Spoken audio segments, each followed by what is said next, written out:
All right, are y'all ready for some mashed taters and some meatloaf? I am, you know, good old country food. So what I did is I peeled 8 potatoes. They were a little bit bigger than the size of the palm of my hand. And again, I'm little and just 5'5", my hands are small. The way I measure is about 2 of those potatoes per person. So there's just 4 of us eating tonight. So I peeled 8 potatoes and I diced them all the same size. And they're all like that, they're all that size.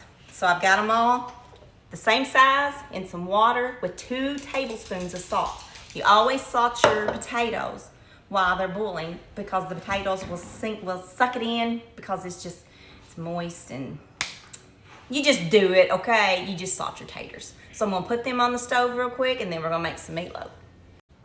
Also, I do not put butter or margarine in my potatoes while they boil because you're gonna drain it off.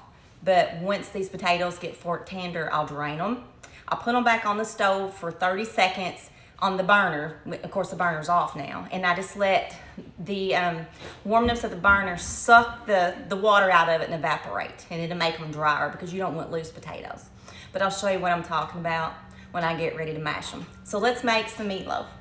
First thing I've got is 2 pounds of hamburger meat. And we buy our meat at the butcher shop. There's a fly in here. I'm just gonna open it up and dump it in my bowl. Looks like a big old log. So 2 pounds of hamburger meat. And this is 80-20 because you want some fat in it. Don't use 73-27 because it's gonna be swimming in the fat. The next thing you're gonna need is a cup of oats, and I'm just gonna eyeball it. And I just washed my hands because, well, you can always wash your hands before you cook anyways. But I'm gonna get in here, and these are the best God-given tools is your hands, especially when you make meatloaf.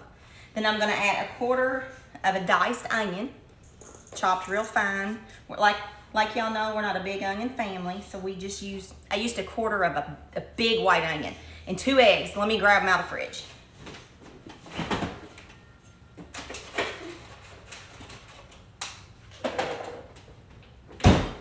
All right. 1, 2.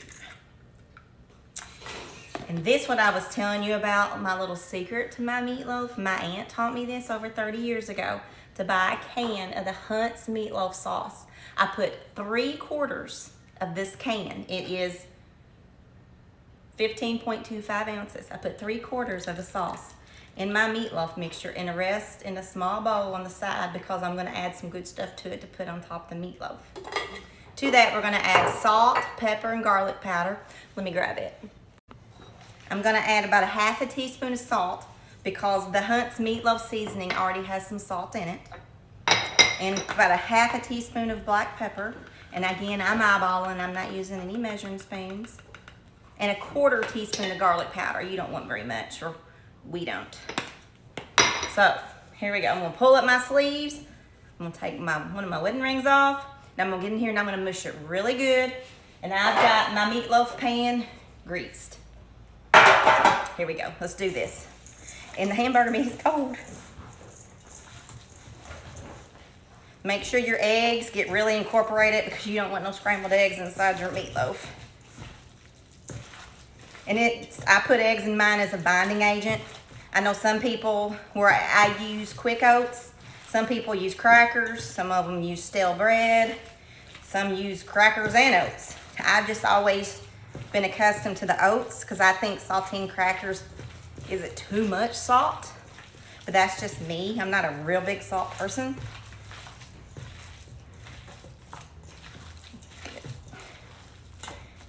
You can add a green pepper to this also. The Hunt's meatloaf seasoning has got green pepper already in it, so therefore I did not cut one up and add it.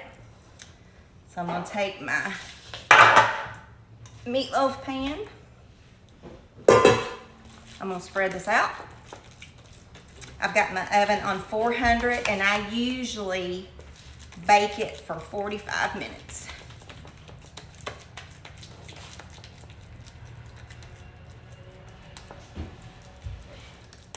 I make sure it is all patted down really good and form just one humongous hamburger patty.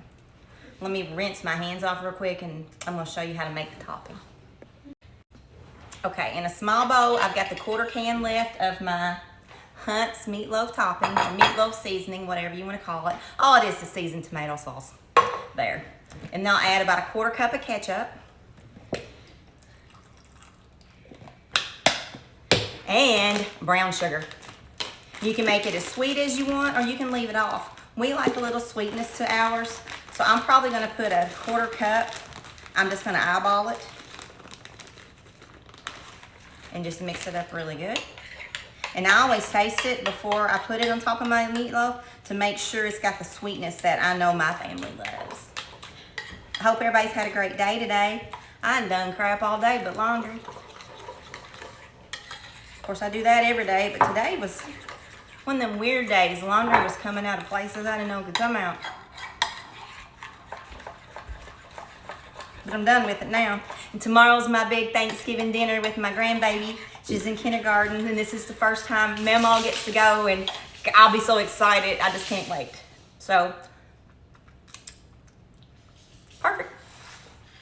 I'm gonna pour this on top of my meatloaf. Some people put their topping on at the end. I put mine on at the very beginning and let it cook on there because it gets nice and sticky. And we like that flavor. I'll show you what it looks like as soon as I get it spread out. All right, so here's my meatloaf. It's gonna go in a 400-degree oven for 45 minutes. So hang tight. When this gets done, I'm gonna show you how I make my famous mashed potatoes. All right, guys, my taters are done. They're fork tender. I'm gonna drain them in my colander in my sink. Shake off all the water. There we go. So normally what I do once I get these drained, I set them back on the stove for about 30 seconds and just let the excess water that's left in there and the moisture evaporate. It makes the world of a difference in your taters. So let me get that on there and I'm gonna show you how I make them up. All right, my potatoes got dry on the stove, and again, don't laugh at my methods. I do what works. I add 1 stick of salted real butter to my taters, and I add 1 stick of margarine. I'll sit here, I'm gonna whip it really good for about 45 seconds to a minute. Then I'm gonna add evaporated milk. If I don't have evaporated milk on hand, I'll use half and half. And sometimes I've used heavy whipping cream and sour cream. Sour cream takes it up a notch. So let me get these whipped up and I'm gonna show you what I do next. This is what these look like with 2 sticks of butter, 1 stick of butter, 1 stick of margarine in there. Next, I'm gonna add about half the can evaporated milk, and it's 12 ounces. So I'm gonna add half of it, and I'm gonna get my handheld mixer back out. I'm gonna see if it needs any milk. We don't like thick mashed potatoes. We don't like them runny. We like them just right. Kind of like Goldilocks and the 3 Bears, you know, you gotta have that bed just right.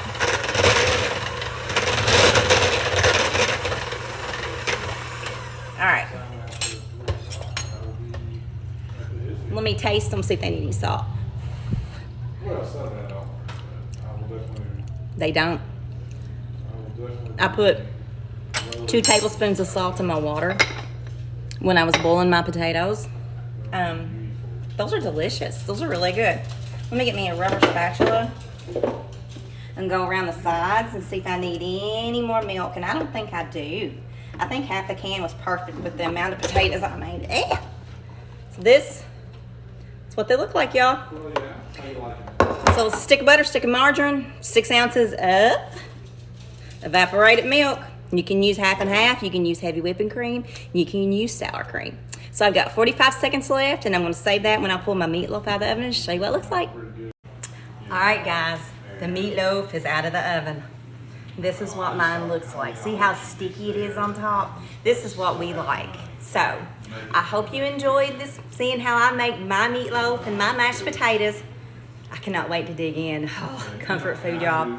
Let me grab a bite of this corn casserole because it's cooled down and show you what it looks like. I've already had 1 bite. I'm gonna take another one for y'all.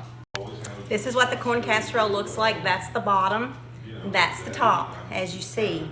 It's very creamy, corny. It's really good. So, have you a good night, and I love you.